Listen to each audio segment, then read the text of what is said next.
Hello guys, good morning, isang mapagpalang umaga po sa ating lahat. Kayo po ay nasa munting hardin ni Sir Mia Vlogs. And for today's update and for today's video ay gusto kong ibahagi ang mga halaman na considered feng shui, Vastu, money maker, money magnet, at higit sa lahat sila po ay considered air filtering at air purifying plants. So let's start dito sa halaman na ito.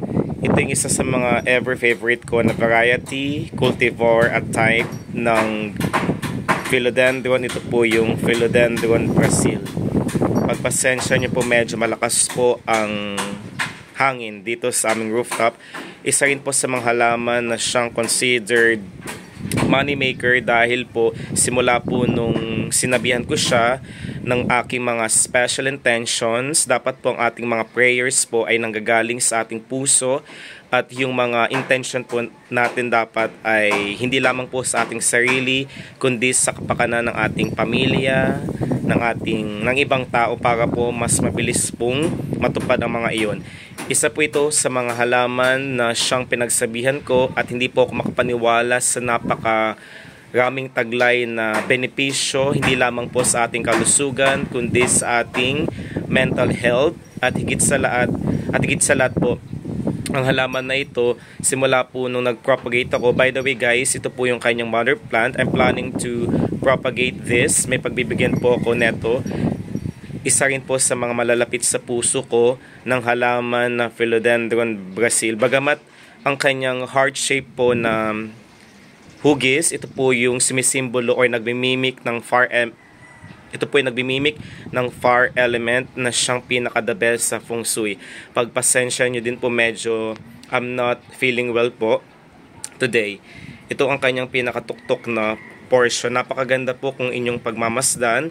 Ito po is easy to propagate. Napaparami po sila sa pamamagitan po ng stem cutting at wag na wag nyo po siyang ilalagay sa direktang sikat ng araw para po hindi siya magkaroon ng tatlong possible na hindi magandang epekto or hindi po iyon nakakabuti. Una po sa lahat, kapag nakita nyo po na meron na po siyang mga dark or brown edges, ito po yung mga kayumanggi at itim na gilid, senyalis na po na kailangan po natin siyang ilagay sa isang humid, mahalumigmig na portion ng ating bahay. This is healthily grown doon sa filtered sunlight. Wag na wag po kayo magpapawala dahil napaka drought tolerant, low maintenance. Then dito guys, isa rin po sa mga halaman na ever favorite ko. Hindi rin po siya nawawala sa top 10 list dahil simula po nung napamulaklak ko ang Forever Rich plant. Ito po is may botanical name na Ladeburia socialis. Native po ito sa South Africa, particularly sa kanilang mga disyerto. And ito po is napaparami po. You will surprise. I'm really surprised guys kasi po ang halaman na ito sa pamamagitan lamang po ng kanyang dahon is mag-promote, makapagpapaproduce tayo, makapagpaparami tayo ng ganitong halaman even in a tiny leaf or dahon po. Simula po nung nagkaroon ako neto ay maraming blessing po ang pumunta or natanggap ko. Isa rin po sa mga senyales na may paparating na mga blessing po sa ating buhay ay kapag napamulaklak. And I'm really happy kasi po hindi po talaga nawawala ng mga blessing ang aming bahay, ang aming pamilya, at yung patuloy na hindi ko talaga inaasahan yung mga blessing na siyang ipagpapasalamat ko ay napupunta dahil isa rin po sa mga sekreto ko. Kung magbibigay po tayo ng halaman na ganito, see to it na galing po sa ating pusong pagbibigay. Ang pagbibigay po ay dapat po nanggagaling sa ating puso para po hindi siya mabali ang mga sikulo ng mga blessing.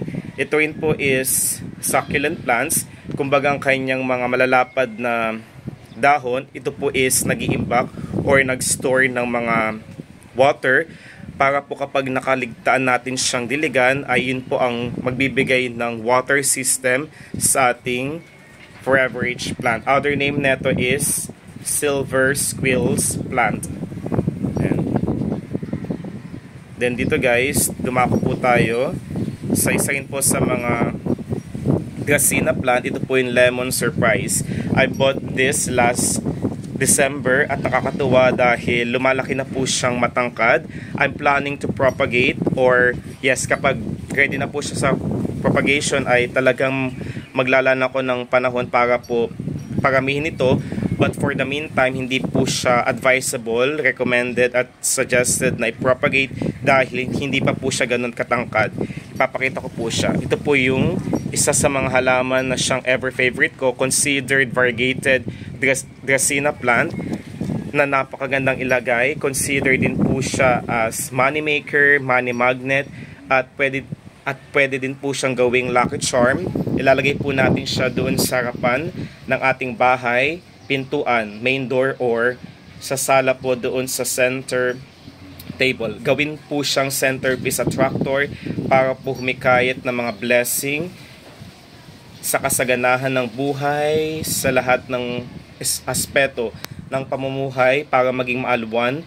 At isa rin po sa mga dapat natin gawin para masabi natin na magagampanan niya kanyang tungkulin ay syempre alagaan natin silang mabuti.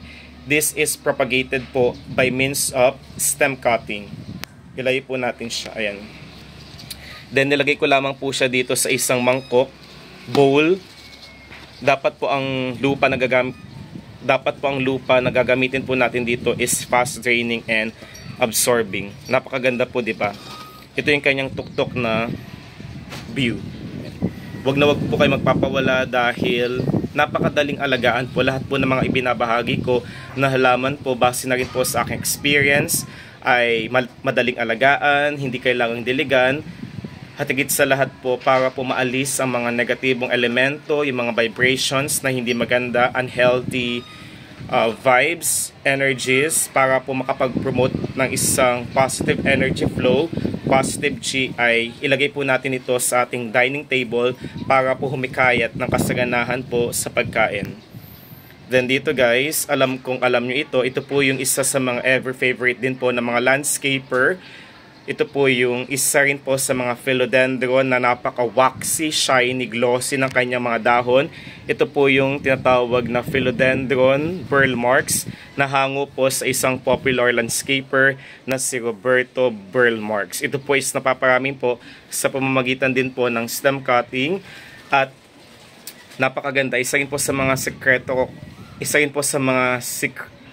ko kung bakit siya patuloy sa pagkakaroon ng isang matingkad, maningning at striking at stunning na foliage or dahon ay kapag magluluto po tayo ng mga putahe na may itlog, yung pinagbalatan po is wag na wag nating itatapon. Gagawin po natin siyang powder or pupulbusin po natin. Yun po ang ating gagawing organic fertilizer.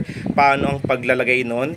Ilalagay po natin sila sa tuktok na ibabaw ng lupa ng ating mga Lucky Feng Shui house plant, Vash 2. At higit sa lahat po, yung eggshells din po ang siyang nakakatulong para mas lalong lumabas ang variegation ng mga halaman kung sila po ay may iba't ibang kulay na hindi lamang pong isang kulay ang possible kundi dalawa or tatlo.